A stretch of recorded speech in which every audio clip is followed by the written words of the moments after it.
ये battle through the haven season 6 के episode 144 का नोबल प्लस मांगा बेस्ड एक्सप्लेनेशन होने वाला है, जिसमें हमें मास्टर की साइड स्टोरी भी दिखाई जाएगी।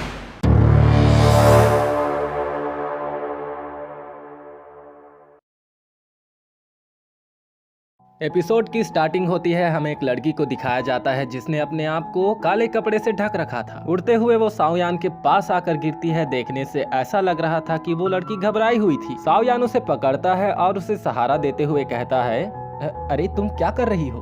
वो तुमने गलत आदमी को पकड़ लिया है। साओयान का मुंह तो देखने लायक होता है, जिसके बाद वो फिर से कहता है, देखो यहाँ बहुत सारे लोग गवाह हैं, मैंने कुछ नहीं किया इस बार। समझ रहे हो लड़का क्या कहना चाहता है? मास्टर तो ये सब चीज देखकर हैरान रह जाते हैं। वो लड़की अपने चेहरे से कपड़े को हटाती है, जिसके बाद वो साओयान का नाम लेते ही बेहोश हो जाती है। साओयान जब उस लड़की को देखता है तो उसकी हैरानी का तो ठिकाना ही नहीं रहता, क्योंकि वो लड़की कोई और नहीं थी बल्कि नायलन यनरान थी, यूनियन की डिसाइपल और साओयान की मंगेतर। सीन शिफ्ट होकर गेस्ट रूम में आ जाता है, जहाँ नायलन यनरान बेड पर बेहोश होकर लेटी थी और उसके साथ साओयान और लिटिल फेरी डॉक्टर भी थे। लिटिल फेरी डॉक्टर नायलन यनरान का चेकअप करने के बाद कहती है, इसकी द्विकी कमजोर हो चुकी है। ऐसा लग रहा है मानो जैसे इसने 10-15 दिनों तक आराम नहीं किया है और उसे ठीक होने के लिए कुछ दिनों तक कम से कम आराम तो करना ही होगा। नायलन यनरान जब लिटिल फेरी डॉक्टर की बात सुनती है तो वो कांपते हुए आवाज में कहती है, नहीं, मैं यहाँ नहीं रुक सकती, मेरे पास आराम करने के लिए ज्यादा टाइम नहीं है। वो मास्टर। साओयान जब यूनियन का जिक्र सुनता है तो वो चौंक जाता है, जिसके बाद वो नायलन यनरान से पूछता है, अच्छा मुझे बताओ कि आखिर हुआ क्या था? क्या यूनियन कोई मुसीबत में है? जिसके बाद नायलन यनरान बताना शुरू करती है, ये बहुत पुरानी बात नहीं है। जब मास्टर और मैं एक्सप्लोर कर रहे थे तो हमने एक ओल्ड लेडी को बचाया जो बहुत बुरी तरीके से इंजर्ड थी। मास्टर ने उस ओल्ड लेडी की 2 महीनों तक देखभाल की, लेकिन उसके बाद वो चल बसी। उस ओल्ड लेडी ने मरते हुए मास्टर से कहा था, मुझे लगता है कि अब मैं अपनी लिमिट तक पहुंच गई हूँ, मैं शायद अब जिंदा ना रह सकूं। मुझसे वादा करो मुझसे कि तुम इस जेट टोकन को फ्लावर सेक्ट में लेकर जाओगे और फ्लावर सेक्ट के एल्डर्स को सौंप दोगे।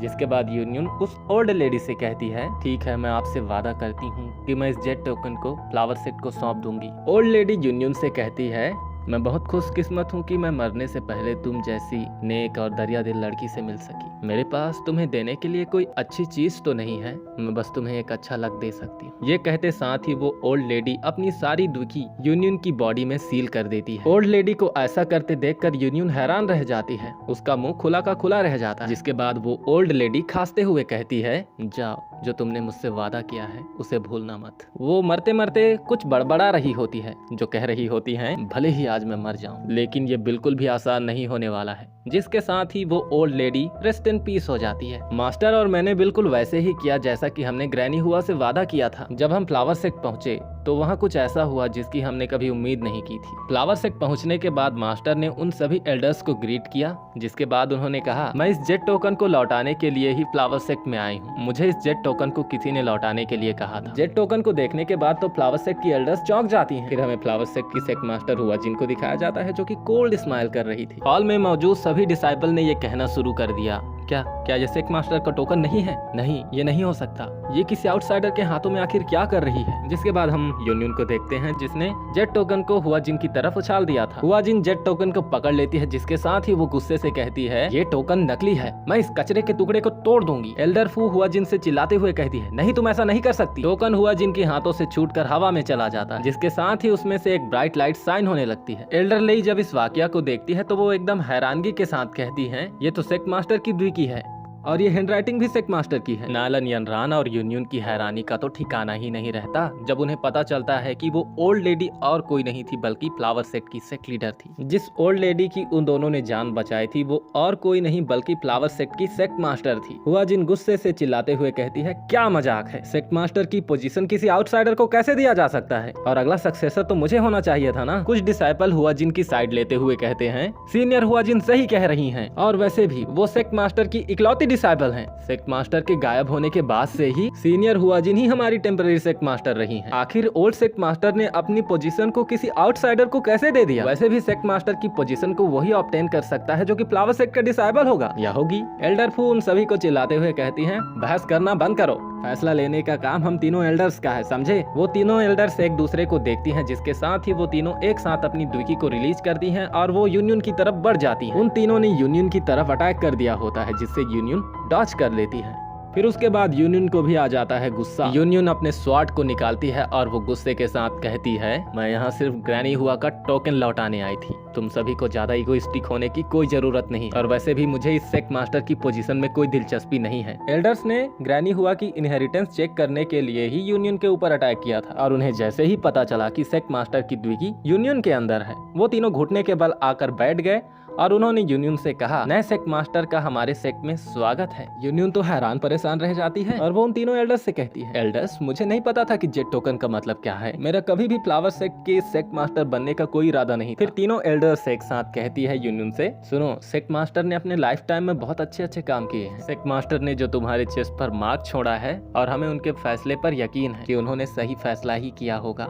अब से आप हमारे नए सेक्ट मास्टर होंगी। हुआ जिन तो गुस्से से पागल हो चुकी होती है, जिसके साथ ही वो कहती है, क्या मजाक है, कौन जानता है कि उसने सेक्ट मास्टर का टोकन लेने के लिए क्या किया है, क्या पता उसने टोकन लेने के लिए मास्टर को मार दिया हो। एल्डर में ही हुआ जिन पर चिल्लाते हुए कहती है, हुआ जिन बकवास करना बंद करो, सेक्ट मास्टर का टोकन और फ्लावर सेक्ट का टैटू दोनों यहाँ है, और इसमें कोई दो राय नहीं कि सेक्ट लीडर यही चाहती थी कि यूनियन ही फ्लावर सेक्ट की लीडर बने। जिसके बाद पीछे से कोई मर्दाना आवाज आता है जो कि कहता है, हे क्या मजाक लगा रखा है, ये आदमी प्रोफाइंड स्काई सेक्ट से 6 स्टार डूजून हुआ यू लिंग हुआ जिन जो भी है वो था, या हुआ लिंगाजुन था, जिसके साथ ही वो कहने लगता है, फ्लावर सेक्ट की एल्डर्स एक आउटसाइडर को अपने सेक्ट लीडर बनाना चाहती हैं, तो अगर ये बात है तो इसके लिए हम क्यों नहीं लड़ते, हो जाए एक बैटल हम तीनों के बीच, चाहे तो ये अपने पार्टनर को भी बुला सकती है, जो भी जीतेगा वो फ्लावर सेक्ट की सेक्ट मास्टर बनेगी, और हाँ, ये फाइट लाइफ और डेथ प्लेटफॉर्म पर होगी। फिर सीन शिफ्ट होकर फिर से फॉलिंग स्टार पवेलियन पर नायलन यनरान के ऊपर आ जाता है, जिसके बाद वो बताती है, लाइफ और डेथ प्लेटफॉर्म एक ऐसी जगह है जहाँ बाहरी लोगों को सजा दी जाती है, एक बार जो भी इसके ऊपर गया उसकी मौत पक्की। साओयान चिंता तो करता है लेकिन उसे अपनी युंजी पर भरोसा था, जिसके साथ ही वो कहता है, भले ही हुआ जिन 4 स्टार डूजून है, लेकिन मेरी युंजी उससे बिल्कुल भी कमजोर नहीं है, तो ज्यादा टेंशन लेने की कोई जरूरत नहीं है। नायलन यनरान रोते हुए साओयान से कहती है, फ्लावर सेक्ट के रूल्स के हिसाब से फाइट अपने साथी के साथ ही मिलकर किया जा सकता है, और यूनियन के पास तो कोई पार्टनर भी नहीं है, इसलिए मैं तुम्हारे पास आई थी। मास्टर को अकेले ही लिंगाजुन और हुआ जिन का सामना करना पड़ेगा, और वैसे भी वो दोनों एक एलाइट डूजून्स हैं। रोते रोते वो साओयान का कॉलर पकड़ लेती है, जिसके बाद वो कहती है, फ्लावर सेक्ट के सभी एल्डर्स ग्रैनी हुआ की बातों पर भरोसा करते हैं, लेकिन हुआ जिन ग्रैनी हुआ की बातों पर भरोसा नहीं करती, इसलिए वो लड़ रहे हैं। मैं वहाँ से चुपचाप भागकर किस लिए आई पता है तुम्हें? बस तुमसे मदद मांगने के लिए, चाहे कुछ भी हो जाए तुम्हें मास्टर की मदद करनी ही होगी, मतलब करनी ही होगी। और एक बार जब वो हार जाएगी तो सेक्ट मास्टर की पोजीशन खाली हो जाएगी, और वो मास्टर की बॉडी में सील ग्रैनी हुआ की द्विकी को जबरदस्ती छीनने की कोशिश करेंगे, जिससे मास्टर की मौत पक्की है। जब साओयान सुनता है कि यूनियन मर जाएगी तो साओयान का गुस्सा भी 7वें आसमान पर चढ़ जाता है, जिसके साथ ही वो नायलन यनरान से कहता है, नायलन यनरान शांत हो जाओ, ये कोई छोटी बात नहीं है, अगर बात मेरी युंजी की लाइफ का है तो मैं साओयान देखना चाहता हूँ कि मेरे होते हुए कोई ऐसा सोच भी कैसे सकता है। सीन शिफ्ट होकर उस कमरे के ऊपर आ जाता है जहाँ पर साओयान और नायलन यनरान और लिटिल फेरी डॉक्टर थे। उस कमरे के छत पर मास्टर और फेंग जियान बैठे थे, जिसके बाद मास्टर फेंग जियान से कहते हैं, फेंग जियान क्या तुमने सुना, वो छोटी लड़की हुआ यू वो अब नहीं रही।